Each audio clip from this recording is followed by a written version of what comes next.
পদত্যাগ করেছেন প্রধান উপদেষ্টার বিশেষ সহকারী খোদা বক্স চৌধুরী। তার পদত্যাগপত্র গ্রহণ করেছেন রাষ্ট্রপতি মোহাম্মদ শাহাবুদ্দিন।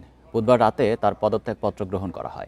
এটি অবিলম্বে কার্যকর হবে বলে গেজেট প্রকাশ করেছে মন্ত্রিপরিষদ বিভাগ। গেজেটে বলা হয়, অন্তর্বর্তী সরকারের স্বরাষ্ট্র মন্ত্রণালয় প্রতিমন্ত্রী পদমর্যাদায় নির্বাহী ক্ষমতা অনুশীলনের দায়িত্বপ্রাপ্ত ছিলেন বিশেষ সহকারী খোদা বক্স চৌধুরী। রাষ্ট্রপতি তার পদত্যাগপত্র গ্রহণ করায় এটি অবিলম্বে কার্যকর হবে। 2024 সালের নভেম্বরে খোদা বক্স চৌধুরীকে বিশেষ সহকারী হিসাবে প্রতিমন্ত্রী পদমর্যাদায় স্বরাষ্ট্র মন্ত্রণালয়ের নির্বাহী ক্ষমতা দেওয়া হয়।